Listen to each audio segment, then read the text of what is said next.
जब बेटी अपने माँ बाप के घर में होती है तब उसे जीवन के असली मायने नहीं पता होते। अपने पीहर में जब चाहो जैसे चाहो रह सकते हो, लेकिन एक बार जब पीहर से ससुराल में कदम पड़ते हैं तब एक नए जीवन की शुरुआत होती है और तब औरत का एक नया जन्म होता है। नए लोग, नई जिम्मेदारियां और वहां उसको बनानी पड़ती है अपनी एक नई पहचान। वो पहचान लड़की अपने पीहर से सीख कर आती है और वो उसकी संस्कृति उसके हाव भाव में नजर आती है और तब यहां से शुरू होती है एक खुशहाल जीवन की नई शुरुआत। माँ, इतना सब कुछ लड़कियां कैसे कर सकती हैं? क्या माँ, इस जालिम समाज को उस लड़की पर तरस नहीं आता है क्या? औरत का दूसरा नाम शक्ति है। घर औरत से ही चलता है। जिस घर में औरत कमजोर हो उस घर में कभी तरक्की और बरकत नहीं होती। और हाँ, मैं नहीं चाहती कि मेरी बेटियां किसी इंसान या किसी हालात के सामने कमजोर पड़े। लेकिन माँ, हम लड़कियों को ही क्यों शादी के बाद अपना घर छोड़कर जाना पड़ता है? ऐसा क्यों नहीं होता कि लड़की अपने घर छोड़कर आए? पता है, जब मेरी शादी होने वाली थी तब मैंने भी तुम्हारी नानी से यही सवाल पूछा था और पता है उन्होंने क्या जवाब दिया? क्या जवाब दिया था? बताओ ना, नानी ने क्या बोला? मेरी माँ ने कहा, जब तेरी शादी होगी तब तुझे इस सवाल का जवाब मिलेगा। तो क्या आपको आपका जवाब मिला? हाँ, एक हंसता खेलता परिवार और 3 शैतान बेटियां। और हाँ, एक बात याद रखना, शादी के बाद तुम लोगों की जिम्मेदारियां बहुत बढ़ जाएंगी, लेकिन मुझे पता है तुम लोग हिम्मत नहीं हारोगी। हम प्रॉमिस करती हैं माँ, आपको हमसे कोई शिकायत नहीं आएगी। हाँ माँ, हम आपकी बेटियां हैं। देखना हम आपका नाम कितना रोशन करेंगे। जब हमारी माँ नहीं हारी तो हम कैसे इन छोटी मोटी परेशानियों में हार मान जाएंगे?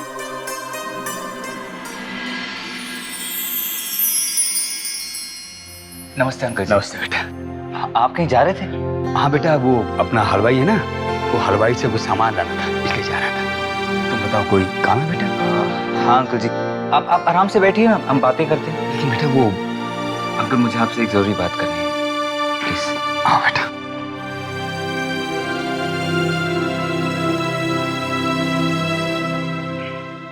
अरे नहीं बेटा, यहाँ बैठो, यहाँ बैठो।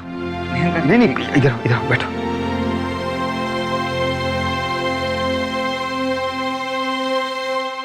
कहो बेटा। पता नहीं अंकल, मुझे ये बात कहने का हक है या नहीं, लेकिन फिर भी मैं आपसे कुछ कहना चाहता हूँ।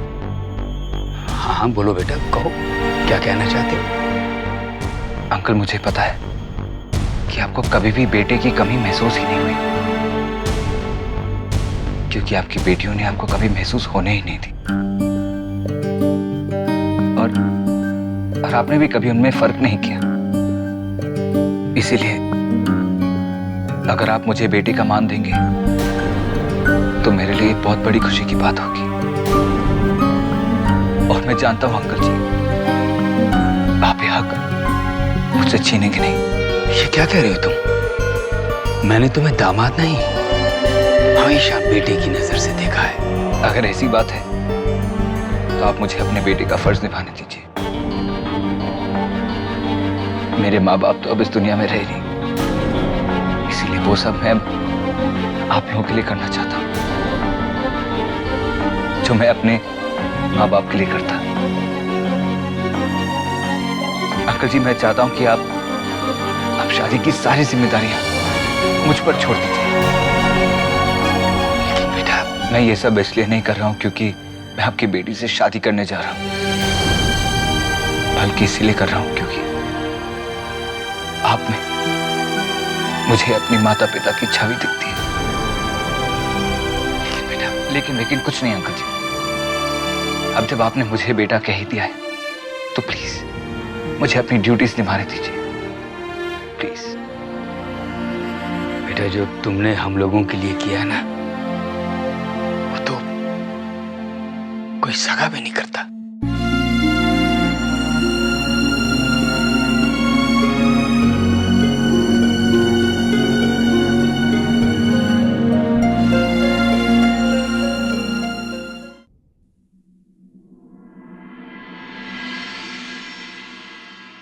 बेबी, तुमने खाना क्यों नहीं खाया? क्योंकि मुझे खाना नहीं खाना है। मैं जानती हूँ बेबी कि तुमने खाना क्यों नहीं खाया। भाभी, अगर आप ये सोच रही हैं कि मैं उस आदमी की वजह से खाना नहीं खा रही हूँ तो ये आपकी गलतफहमी है। वैसे भी मुझे ये खाना नहीं पसंद, समझे आप? देखो बेबी, इतना गुस्सा ठीक नहीं। अभी कुछ नहीं बिगड़ा है। अगर समय के रहते। क्या समय रहते भाभी? क्या कहना चाहते हैं आप? यही कि मैं उस आदमी के आगे हाथ पैर जोड़कर माफी मांगू और कहूँ मुझसे गलती होगी, मुझे माफ कर दो। नहीं बेबी, मैं ऐसा नहीं कहना चाह रही हूँ। मैं तो सिर्फ ये कहना चाह रही हूँ कि तुम सिर्फ एक बार अनिल से बात करके देखो, इससे पहले कि बहुत देर हो जाए। भाभी, आप हमेशा मुझे उनकी तरफ क्यों धकेल रही हैं? मुझे एक बात की समझ में नहीं आती, वो इतनी बड़ी नीच हरकत कर रहे हैं। एक बीवी के होते हो वो दूसरी शादी कर। लेकिन बेबी, ऐसा भी तो हो सकता है कि कोई गलतफहमी हो गई हो। गलतफहमी? अब किस बात की गलतफहमी भाभी?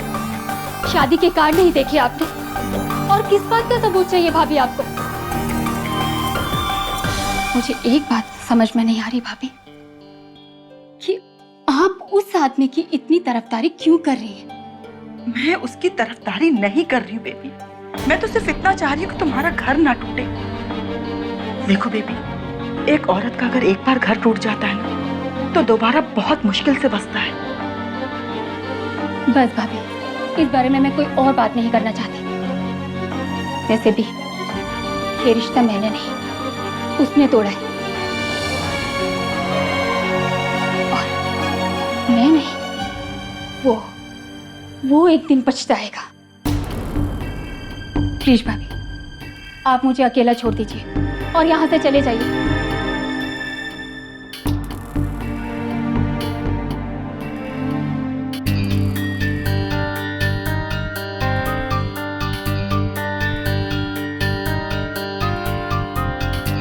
मैं मर भी जाऊं ना, उस आदमी का चेहरा नहीं देखूंगी। बहुत परेशान है वो, ना कुछ खा रही है ना कुछ पी रही है। वो सब कमीनी की वजह से हुआ है। उसने मेरी बहन की जिंदगी को बर्बाद करके रख दिया है। मैं कुछ कहूँ? यूं अनिल को गाली देने के बजाय क्यों ना हम बेबी और अनिल को आमने सामने बैठाकर बात करें? हो सकता है कोई रास्ता निकल जाए। ये कैसी बातें कर रही हैं आप? हैं? दिमाग तो ठिकाने है आपका? देखिए, अगर यूं ही आप दोनों नाराज रहे तो बात और बिगड़ती जाएगी। आप समझने की कोशिश कीजिए। मैं आपसे कितनी बार कह चुका हूं सुमित्रा जी कि इस घर में अनिल का नाम कोई भी नहीं लेगा। और अच्छी बात है कि वो शादी कर रहा है, पीछा छूटेगा बेबी का उससे। उसके लायक नहीं है वो। ये आपको हो क्या गया है? बेबी को समझाने के बजाय आप उसी की भाषा बोल रहे हैं। अरे इससे तो उसकी जिंदगी बर्बाद हो जाएगी। आप उसकी जिंदगी संवार नहीं रहे हैं, बल्कि बिगाड़ रहे हैं। मैं उसकी जिंदगी संवार रहा हूँ, बचा रहा हूँ उस घटिया इंसान से उसको। वो मेरी बहन है और उसकी खुशी में मेरी खुशी है। खुशी? कैसी खुशी? किसी का घर तोड़ के कोई खुश होता है? ये कहाँ की समझदारी है? जरा सोचिए, अगर ये शादी टूट गई तो क्या होगा उसका? कैसे जी पाएगी वो जिंदगी भर? एक औरत इस समाज में अकेले रहे तो समाज वाले क्या कहेंगे? नहीं जी पाएगी वो, जीने नहीं देंगे लोग उसे। तो आप क्या चाहती हैं कि मैं समाज के लिए अपनी बहन की खुशियों को कुर्बान कर दूं? उसे एक ऐसे आदमी के साथ रहने दूं जो उसे एक पल की खुशी भी नहीं दे सकता है? देखिए सुमित्रा जी, मैं हर हाल में अपनी बहन की खुशी चाहता हूं, और अगर अनिल से दूर रहकर वो खुश रह सकती है तो मुझे इसमें कोई एतराज नहीं है। देखिए, मैं आपकी और आपकी बात की बहुत इज्जत करती हूँ। आज तक आपने जो भी कहा है मैंने किया है, लेकिन आज एक बात जरूर कहना चाहूंगी। जो भी हो रहा है वो ठीक नहीं हो रहा है। आगे आप जानिए और बेबी, मेरा फर्ज था समझाने का, मैंने समझाया। अब जैसी आपकी मर्जी, आप बेहतर समझ सकते हैं कि क्या गलत है और क्या सही।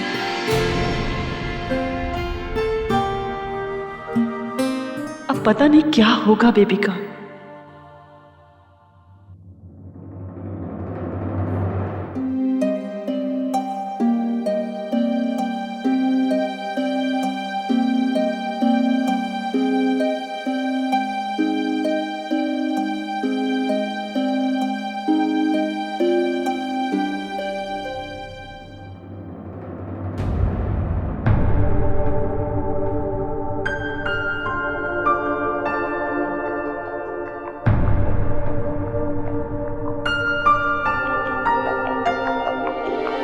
देखो, अगर तुम भी मेरे पति के बारे में कुछ कहना चाहती हो या उनका पक्ष लेना चाहती हो तो मैं एक बात कह दूं, मुझे उनके बारे में कुछ नहीं कहना और ना ही सुनना है। अरे नहीं नहीं, आपको ऐसा क्यों लगता है? अरे भला मैं क्यों उनकी साइड लूंगी? मैं तो उन्हें जानती भी नहीं हूँ। मैं तो आपकी साइड। आप हो ना मेरी प्यारी सी सुंदर सी मॉडर्न बुआ। वैसे मैं जानती हूँ कि आप थोड़ी सी परेशान हो क्योंकि फूफा जी दूसरी शादी कर रहे हैं, लेकिन मैं तो कहती हूँ कि इससे अच्छी कोई बात हो ही नहीं सकती है। संजय ने मुझे आप दोनों के बारे में सब कुछ बता दिया और जब मुझे पता चला ना, सच में मुझे इतना बुरा लगा कि मैं क्या बताऊं। देखो ना, एक तरफ आप कितनी प्यारी हैं और दूसरी तरफ वो फूफा जी एक नंबर के खड़ूस। पता नहीं क्या समझते हैं अपने आप को। अरे उन्होंने तो कभी आपको भी नहीं समझा। ये बात एकदम सही बोल रही हो तुम। अरे तभी तो मैं आपको कह रही हूँ, करने दो ना उनको दूसरी शादी। हमें क्या, बस आने तो अपना दूसरा घर। हमें क्या, अरे हमें क्या फर्क पड़ता है क्योंकि नई फैमिली बस रही हो। वैसे भी आपका पुराना परिवार तो हमारे साथ है ना, अभी आपको उनकी फैमिली से क्या लेना देना? क्यों, सही खाना मैंने बुआ जी। लेकिन अब लेकिन कुछ नहीं। हाँ तो क्या हुआ जो आपका पति आपके साथ नहीं होगा? अरे दुनिया में ऐसी कितनी औरतें हैं जिनकी तो कभी शादी भी नहीं हुई। लेकिन हाँ, वो अलग बात है कि फूफा जी अपनी नई वाइफ के साथ बहुत खुश रहेंगे। तो क्या हुआ जो आपके कभी बच्चे नहीं होंगे? हम है ना, तो आपको बच्चों की क्या कमी? वो बात अलग है कि फूफा जी और उनके नए वाइफ के गोद में उनका बच्चा खेलेगा। तो क्या हुआ जो फूफा जी बाहर जाएंगे, घूमेंगे फिरेंगे, नाचेंगे गाएंगे और बहुत मस्ती करेंगे? अरे हमें उससे क्या लेना देना, ये वो जाने और उनकी वाइफ जाने। वैसे बुआ जी, मैंने एक बात सुनी है, फूफा जी जिस लड़की से शादी करने वाले हैं ना, उसकी उम्र बहुत कम है। अरे लेकिन उम्र से क्या लेना देना, कभी ना कभी वो आपकी जितनी भी होगी ना। लेकिन हम फूफा जी के बारे में इतनी बातें क्यों कर रहे हैं? नहीं, हमें उनके बारे में इतनी बातें नहीं करनी चाहिए, है ना बुआ जी? मैं चलती हूँ। और हाँ, आप ना बिल्कुल परेशान मत होना और एक बात ना हमेशा याद रखना कि मैं हमेशा आपके साथ हूँ। ओके बुआ जी, बाय।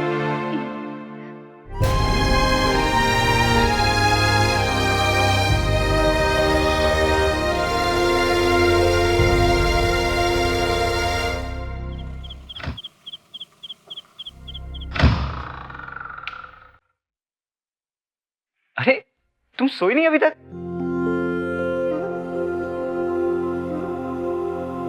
आज मैंने तुम्हारे लिए खाना बनाया। ऐसी कौन सी नाराजगी भाई जो मुझे मारने का प्लान बना दिया? ठीक है, मत खाओ। हाँ, वैसे भी मैं बाहर से खाना खाकर ही आया हूं।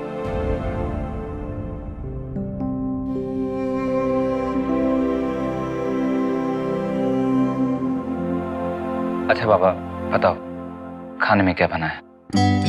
नहीं रहने दो, तुम वैसे भी बाहर से खाकर आए हो ना। मैं मजाक कर रहा था यार, और तुम की मजाक ही नहीं समझती। अब सीरियसली बताओ खाने में क्या बना है, मुझे बहुत जोर की भूख लग रही है। वो आज मैंने माँ से एक नई चीज सीखी है जो मैंने स्पेशली तुम्हारे लिए बनाई है। लेकिन हाँ, खाना खाने की एक शर्त है। शर्त? कैसी शर्त? अब खाना जैसा भी हो तुम्हें उसकी तारीफ करनी पड़ेगी। अब इसमें शर्त वाली कौन सी बात है?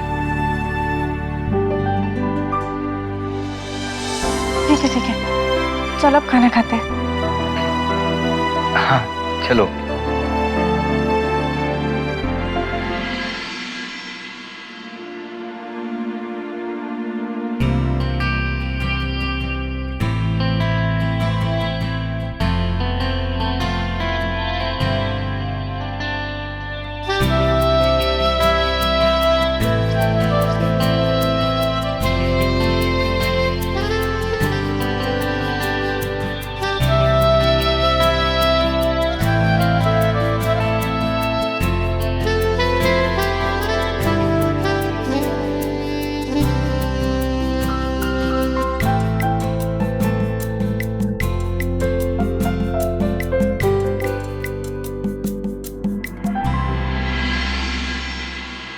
तुम नहीं खाओगी?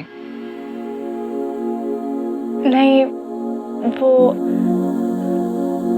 मैंने खा लिया। नहीं खाया? तुमने खाना नहीं खाया ना अभी तक? चुपचाप बैठो और खाना खाओ। चलो मुंह खोलो, मुंह खोलो।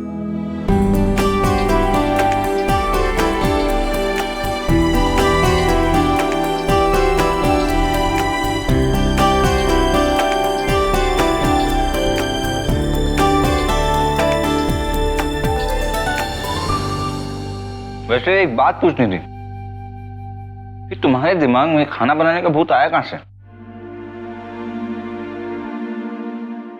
तुम्हें क्या लगता है ये सारी स्टूपिड चीजें सिर्फ तुम ही कर सकते हो?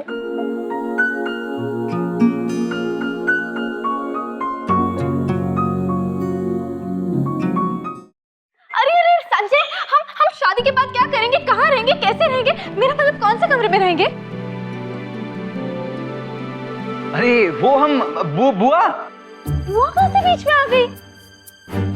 अरे डार्लिंग, मेरा मतलब है कि बुआ का कमरा है ना, वो बहुत ही बड़ा, खुला और सुंदर है, तो हम वहीं रह लेंगे और बुआ मेरे छोटे से रूम में एडजस्ट हो जाएंगी। अब क्या करें, बेचारी अकेली जो रहती है ना। बेचारी, बहुत बुरा हुआ ना उनके साथ? हाँ हाँ हाँ, बहुत बुरा हुआ बुआ के साथ। अच्छा डार्लिंग, हम हनीमून के लिए कहाँ जा रहे हैं? Oh sweetheart, you know what, अभी मेरा थोड़ा पैसे का प्रॉब्लम चल रहा है, तो जैसे ही मेरा इवेंट कॉन्ट्रैक्ट खत्म होता है ना, तुम जहां कहोगी मैं तुम्हें वहीं लेके जाऊंगा। लेकिन अभी मैं तुम्हें प्रॉमिस नहीं कर सकता। रहने दो, ये कहकर ना तुमने मेरा दिल तोड़ दिया। अरे मैं बेबी बुआ थोड़ी ना हूँ। तुम मुझे जहाँ भी रहने के लिए कहोगे ना, मैं तुम्हारे साथ वहाँ रहने के लिए तैयार हूँ। अगर तुम मेरे को अपने साथ झोपड़ी में भी रहने के लिए कहोगे ना, तो भी मैं तुम्हारे साथ झोपड़ी में रहने के लिए तैयार हूँ। आफ्टर ऑल, मेरे लिए तुम्हारा प्यार मायने रखता है ना? अरे बेबी, आज तुमने वाकई में साबित कर दिया कि तुम मुझसे कितना प्यार करती हो, और प्यार करने वाले कभी भी धन दौलत और पैसा नहीं देखते जानी, वो देखते हैं तो सिर्फ दिल।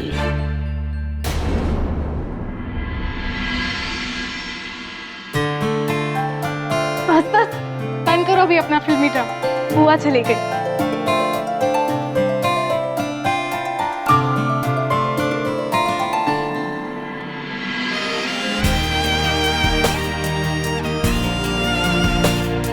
तुमने जो कुछ भी कहा, क्या वो सही था?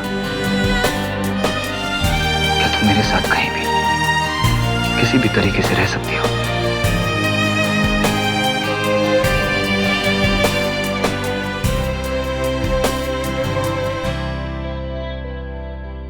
हाँ, मैं अपने पति के साथ कहीं भी और किसी भी हाल में खुशी खुशी रह सकती हूँ।